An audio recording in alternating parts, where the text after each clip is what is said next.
بسم اللہ الرحمن الرحیم۔ تو ہم تو قسم کھاتے ہیں کس اعتبار سے؟ کسی عظیم شے کی قسم کھائیں گے، اللہ کی قسم، قرآن کی قسم وغیرہ۔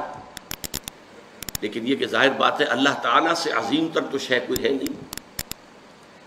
اللہ جب قسم کھاتا ہے تو اس میں عظمت کا پہلو نہیں ہوتا۔ ہمارے ہاں مفسرین نے اس معاملے میں خام خواہ محنتیں کی ہیں۔ والتین والزیتون، انجیر اور زیتون پر قسمیں کھائی گئی ہیں، تو اب اس کے حوالے سے انجیر کے خواص کیا ہیں، فوائد کیا ہیں، طبی طور پر کیا اس کے اندر جو ہے وہ مفادات ہیں، فوائد ہیں۔ حالانکہ یہ چیز نہیں، بنیاد جو ہے صرف شہادت۔ اللہ کی قسم بھی ہم جب کھاتے ہیں تو کیوں کھاتے ہیں؟ کس بات پر کھاتے ہیں؟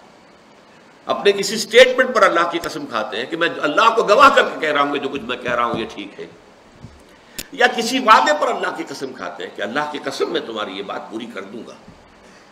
تو گویا کہ مقصود کیا ہے؟ گواہی۔ اللہ گواہ ہے، اللہ کو گواہ کر کے اللہ شہید بیننا و بینکم، اللہ گواہ ہے ہمارے اور تمہارے مابین۔ تو قرآن مجید میں جو قسمیں اللہ نے کھائی ہیں ان میں مجرد شہادت ہے پیش نظر، اس میں عظمت کا پہلو نہیں ہوتا، اس لیے کہ یہاں قسم کھانے والا عظیم ترین ہے، اس سے عظیم تر تو کوئی شے ہے نہیں۔